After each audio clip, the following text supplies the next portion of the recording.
안녕하십니까, 이진우입니다. 탄소 배출권이라는 게 있죠. 공장을 돌릴 때 이산화탄소를 많이 배출하는 기업들에게 그 기업들이 반드시 사도록 만든 일종의 탄소 유료 쓰레기 봉투 같은 건데요. 최근에 이 탄소 배출권의 가격이 급락했습니다. 어떤 이유로 가격이 내린 건지, 탄소 배출권 가격은 언제 오르고 언제 내리는지 자세히 좀 알아보겠고요. 매년 오늘이 되면 국세청에서는 모범 납세자를 선정해서 발표를 하는데, 이 모범 납세자는 어떤 기준으로 뽑는지 한번 또 알아보겠습니다.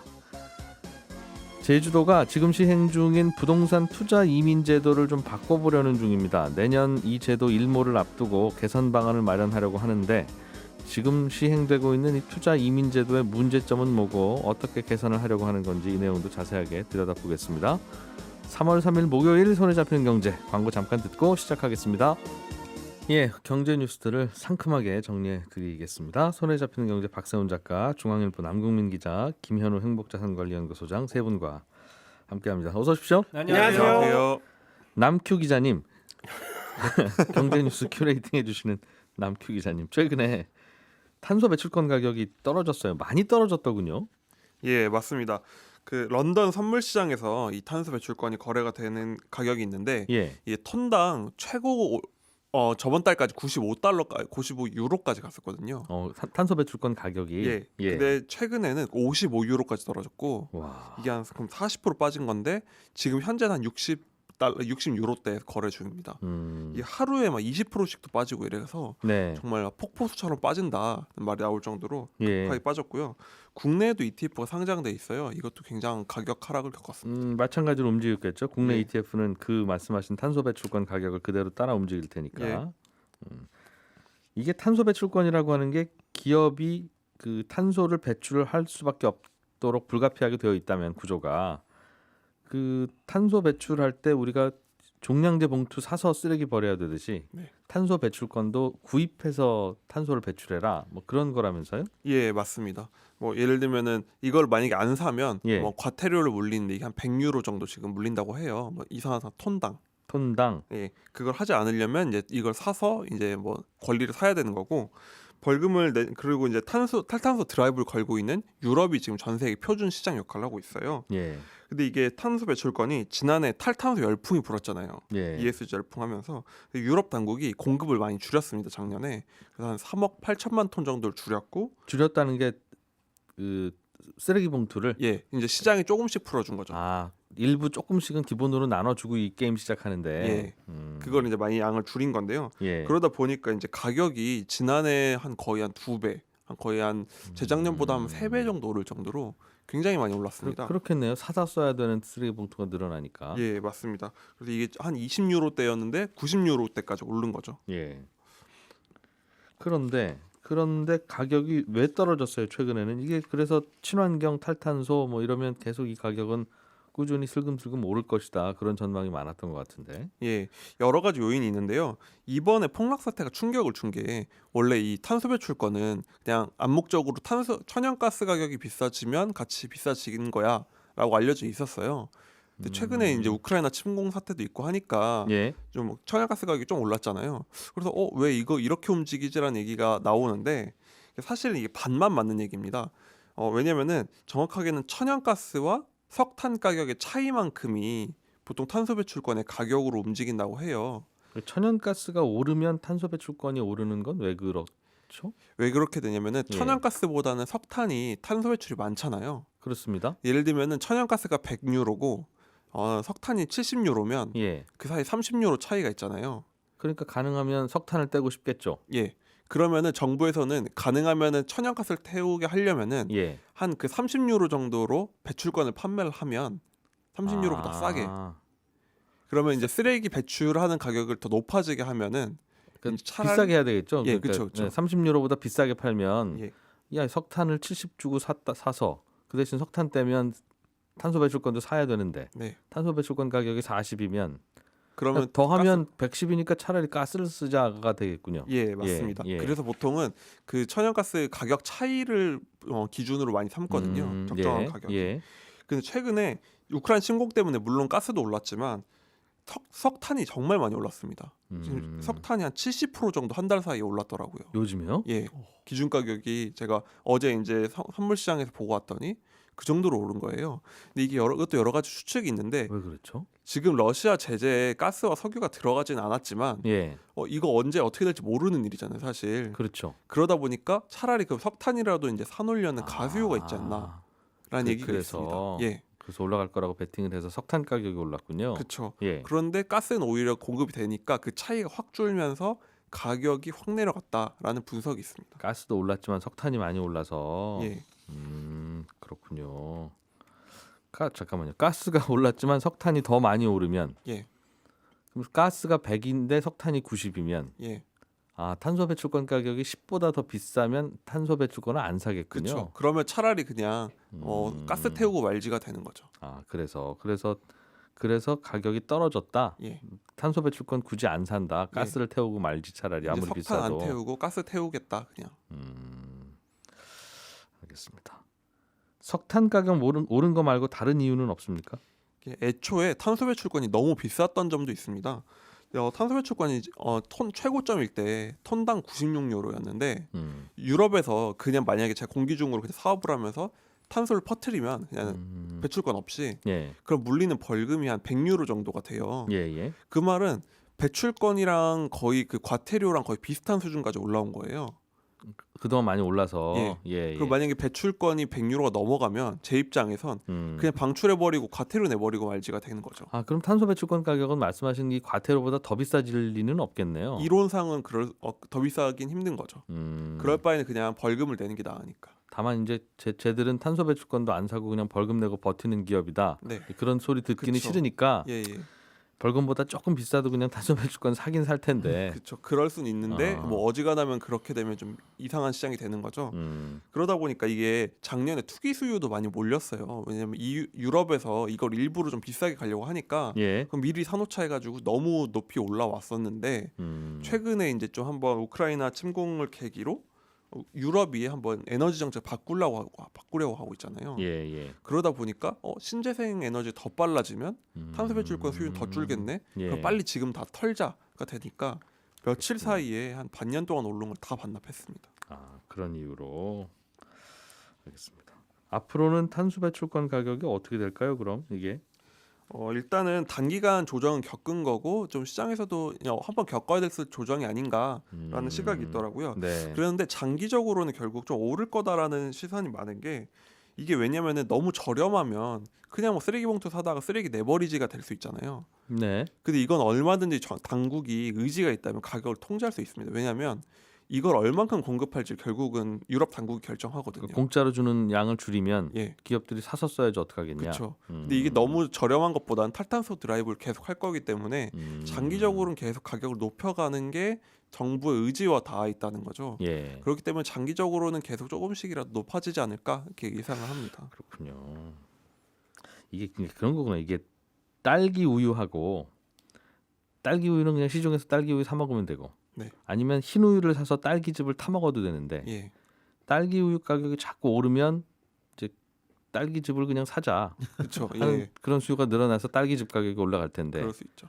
흰 우유 가격도 같이 오르면 네, 그냥 딸기 우유 사 먹는 게 낫겠네 예. 라고 해서 딸기즙을 안 사니까 네, 맞습니다. 그러면 그냥 딸기즙 가격은 또 떨어지고 네. 그런 구조구나. 알겠습니다. 그러면 여기 투자를 좀 해볼까 하는 분들은 뭘 사면 됩니까? 앞으로는 좀 오를 거야라고 생각한다면? 우선 국내에도 ETF가 상장이 4종이 되어 있고요. 예. 해외에도 미국 시장에도 ETF가 상장이 한 종이 되어 있어요.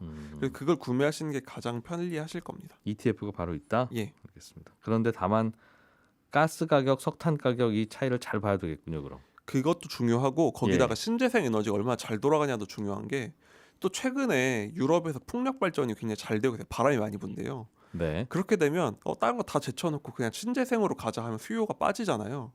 예. 그럼 아예 그럼 탄소 배출권이 필요가 없는 발전이 많아지니까 또 그것도 수요가 줄 수 있죠.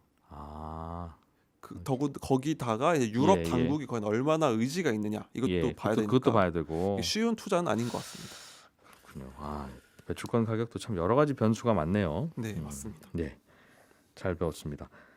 박 작가님, 네, 오늘은 납세자의 날인데 이거와 관련한 소식을 준비해 오셨다고요? 그렇습니다. 납세자의 날이 왜 3월 3일이냐? 예. 국세청이 발족한 게 3월 3일이라고 그랬습니다. 그래서 세금 3.3% 떼어서 혹시 3월 3일인가 했는데 그건 아니었고요. 국세청의 날이네요. 네, 국세청의 날입니다. 오늘이 되면 그래서 국세청에서 모범 납세자 뽑아서 대대적으로 홍보도 해주고 예. 상도 주고 그러잖아요. 오늘도 아마 잠시 후에 어떤 연예인 혹은 어떤 기업인이 모범 납세자 표창을 받았다는 뉴스를 듣게 될 텐데 예. 선정되면 뭐가 좋길래 이거를 선정을 하고 발표를 하는지 그걸 좀 조사해봤어요. 국세청은 최근에 모범 납세자를 한 1,000명 정도 선발을 하는데 예. 작년엔 1,059명, 올해는 네. 1,047명 뽑았습니다. 5, 6년 전만 해도 한 1,500명 뽑았거든요. 예. 근데 요거 매년 조금씩 숫자를 계속 줄여나가고 있는 추세입니다. 모범 납세자. 네, 모범 납세자로 뽑히면 어떤 혜택이 따로 있습니까? 있습니다. 상금은 따로 없는데 요 예. 혜택이 좀 짭짤해요. 예를 들면 전국의 공영 주차장 그리고 국립공원 주차장 있죠. 예. 1년 동안 마치 내 집 주차장처럼 무료로 사용할 수 있습니다. 이거를 네. 그리고 국세청에서 마련한 콘도가 있거든요. 예. 요거 싸게 이용할 수 있어요. 얼마나 싼가 봤더니 29만 원 하는 방이요. 주중엔 9만 원, 주말엔 16만 원 정도 이용할 수 있습니다. 뭐 많이 좋은가 보죠, 굉장히. 좋은 할인된 건데. 가격도 저에게는 좀 비싸게 느껴지는데. 아 그래도 29만 원인데 주중에 9만 원이면 꽤 싼 거죠. 예, 어쨌든. KTX 승차권 있죠. 예. 주중에 1년간 할인해 줍니다. 최저 10%에서 최대 30%까지 할인해 주고. 국세청이 뭐 해주는 게 아니라 주변의 여러 기관들을 설득해서 네. 좀 모았군요, 끌어모았군요. 이분 세금 잘 내신 분이니까 상품을. 예, 예. 혜택 좀 줍시다 하는 거고. 예. 공항에서요 출입국 심사할 때 가끔 보면 줄 길게 서야 되잖아요. 예. 근데 이제 모범 납세자로 되면 승무원들 사용하는 심사대 있습니다. 네. 빨리 통과할 수 있는 거. 요거 이용할 수 야, 있어요. 요거 제일 기분 좋겠다. 네, 요거 괜찮습니다. 그리고 국세청이랑 또 협약 맺은 병원들이 있거든요. 예. 병원비도 10%에서 한 20% 정도 할인해주고 예. 은행 대출 이자도 조금 싸게 해줍니다. 법인 같은 경우는 요거 좋을 것 같아요. 3년 동안 세무조사 면제해주고요. 예. 모범 납세자용 신용카드도 발급을 받을 수 있는데 요 카드 쓰면 또 이제 주유비부터 영화관 할인까지 예. 다양하게 혜택을 즐길 수 있습니다. 야, 국세청이 얼마나 힘이 센지를 보여주는 그렇습니다. 상품 리스트네요. 그렇습니다. 예, 국세청인데요. 이런 것 좀 협조해 주시죠 하면 국세청이 합니다. 좀 해줍시다. 그렇게 해서 네, 그런데 네, 이게 모범 납세자를 우리 사회가 칭찬해야 되는 거는 이해가 돼요. 네. 그런데 근데 대부분이 세금은 안 떼어 먹거나 못 떼어 먹지 않습니까? 예를 들면 뭐 뭘 돈을 많이 벌었는데 세금을 안 낸 탈세자가 아니라면 네, 예를 들면 전국의 모든 샐러리맨은 모범 납세. 모범 납세자죠. 그렇죠. 세금을 내야 할 세금보다 더 내야 모범 납세자라면 네, 할 말은 없는데 네. 낼 세금은 다 내잖아요. 웬만한 네. 국민들은. 그렇습니다. 그런데 누구는 모범 납세자고 누구는 그럼 아니라는 느낌이라서 기준이 뭐예요 이게? 일단은 별 조건 없습니다. 사실은 기준이 없. 세금 안 밀리고 잘 내면 되는데 이렇게 그래도, 혜택이 많은데 별 기준은 없다고요? 네, 그래도 예. 법인이면 법인세를 5천만 원 이상 그리고 개인 사업자면 소득세 500만 원 이상 이렇게 내면 여기서부터 대상이 됩니다. 예. 이분들 대상이 되고 어떻게 뽑느냐? 예. 자기가 자기를 추천할 수 있고요. 어허? 저를 모범 납세자로 선정해 주세요라고 국세청에 신청한다고요? 요 대상 안에 들어가면 근데 소득세 500만 원 이상 내는 개인이면 뭐 웬만한 그 샐러리맨들이나 웬만한 자영업자는 다 포함될 텐데요. 다 되죠. 예. 자기가 추천해도 됩니다. 그리고 친구한테 부탁해서 나를 추천해다 나 좀 줘라. 민망하니까 예. 날 좀 대신 추천해 주겠니? 라고 하기도 합니다. 그리고 사업하는 사람들끼리는요. 예. 거래처를 서로 추천해 주는 그런 경우도 있고요. 아, 그런 아름다운 관행이. 그렇습니다. 그래서 예. 추천을 받으면 그 추천받은 사람이나 회사가 모범 납세자가 될 만한지 일단 관할 세무서랑 지방청에서 심사를 하고요. 예.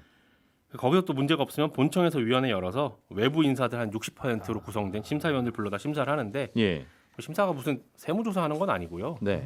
그동안 뭐 체납액은 없었는지 음. 겉보기에 큰 문제는 없는지 예. 그런 간단한 스크리닝 한 다음에 그 중에서도 세금 잘 낸 것 같은 사람들 뽑습니다. 그러니까 대부분 다 잘 냈을 거 아니냐는 그렇습니다. 거죠. 이게 세금이야 당연히 내야 되는 거니까. 그렇죠. 군대 잘 갔다 온 분들을 모범 뭐라고 해야 되나요? 모범 국방인 뭐 이런 식으로 네. 뽑는 건데 그럼 전 국민 대부분 갔다 오신 분은 다 그렇지 네, 않겠습니까? 그럼 저한테 따지시면 안 되고요. 어쨌든 심사위원들끼리 주관적으로 평가를 합니다. 그래서 이것도 약간 좀 논란이 있기도 해요. 도대체 무슨 기준으로 뽑는 거냐라고 예. 국세청을 통화해 보니까 아주 세부적으로 이렇게 점수를 매길 수 있는 표도 있고 정성적으로 평가하기도 하고 아무튼 그렇게 합니다. 그래서 뽑아서 대통령상, 국무총리상, 뭐 기획재정부 장관상, 국세청장상 이렇게 순서대로 쭉 서열을 매겨서 상을 주는데 예. 특별한 결격 사유 없으면 거의 대부분 상 주고요. 상 받으면 거의 대부분 모범 납세자로 선정을 합니다. 서열에 따라서 아까 말씀드린 혜택들 있죠. 네. 아주 조금씩 차이가 나긴 합니다. 모범 납세자 추천은요.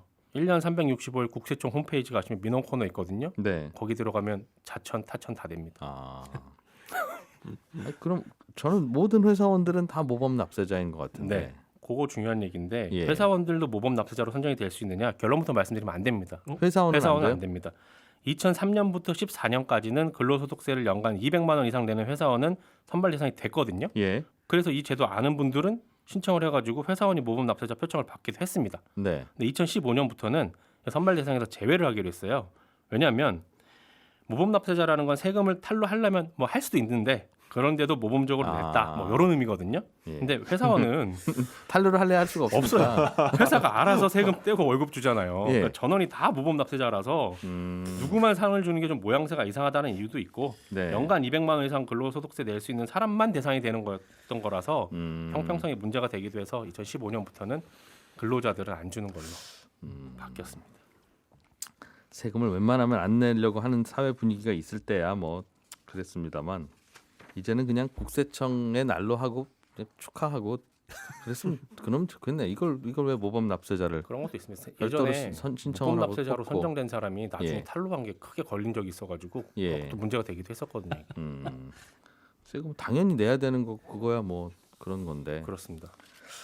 알겠습니다. 근데 혜택이 생각보다 많네요. 꽤 많습니다. 제가 줄여서 얘기한 겁니다. 이거. 아 그래요? 네.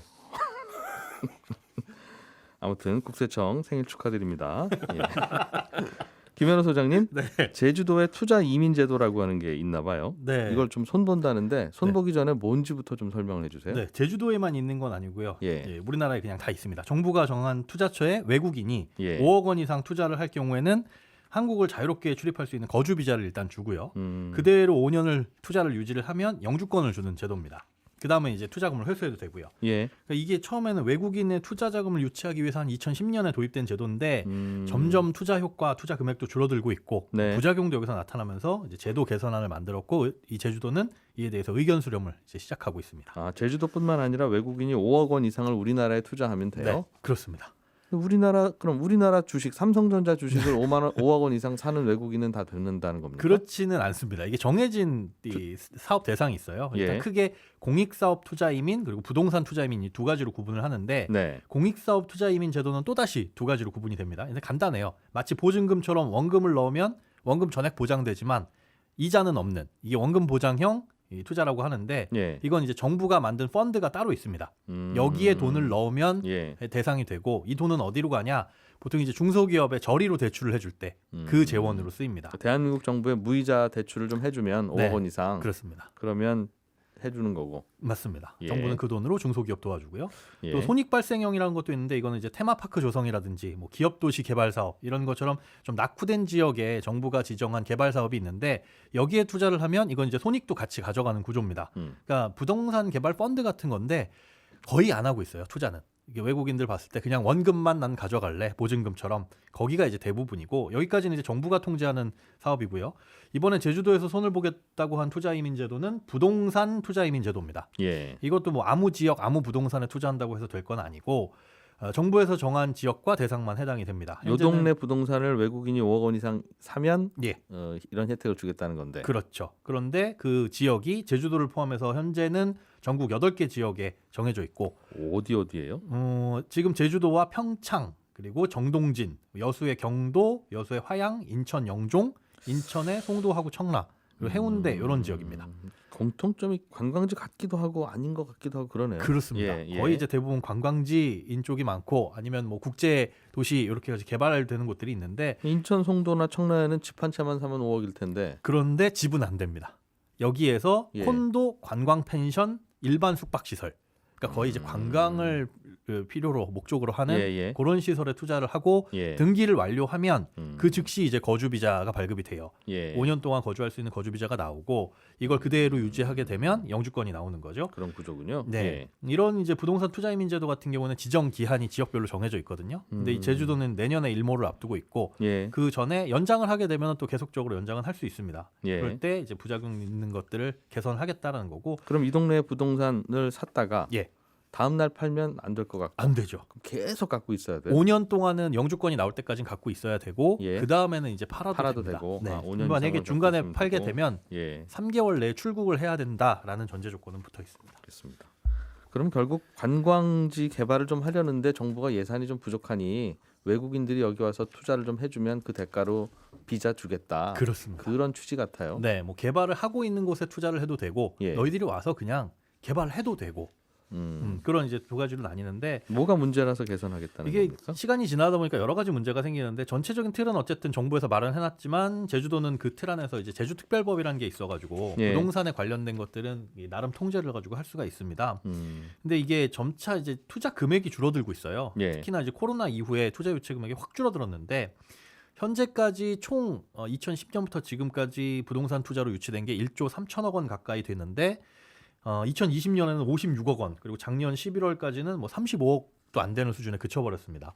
매년 한 500억 이상은 되다가 예. 이 투자 금액이 줄어드는 것도 문제인데 이마저도 제주도가 대부분이거든요. 전체 투자 금액 1조 3천억 원 정도라고 말씀드렸는데 그중에 제주도 1조 2,700억 원 정도예요. 압도적으로 많아서 예. 사실상 다른 지역에는 투자 유치가 안 되고 있고 그리고 아까 8개 지역이라고 했는데 소멸된 곳까지 포함하면 9개인데 그중에 4개 지구는 지금까지 투자 사례가 한 건도 없습니다. 그러니까 정부에서는 이런 대상 지역을 축소하는 것도 검토를 하고 있고 또 아까 5년 지나면 그냥 팔아도 된다고 말씀드렸잖아요. 예. 그러다 보니까 난개발과 먹튀 문제도 있어가지고 아예 대상 지역을 좀 축소하는 게 어떻겠느냐라는 목소리도 지금 현재는 나오고 있습니다. 몰리는 곳만 몰리더라. 맞습니다. 본인들도 돈 될 곳 찾아서 하지 어차피 뭐 솔직히 영주권 때문에 하는 거지 뭐 대한민국 잘 되라고 하는 건가? 그렇습니다.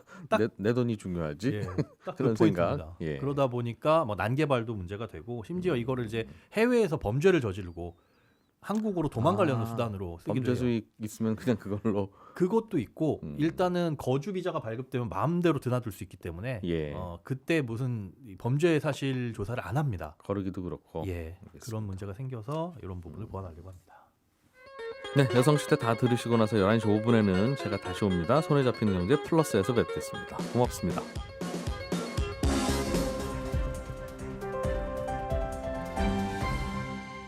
경제를 생각하는 사람들의 즐거운 습관. 이진우의 손에 잡히는 경제.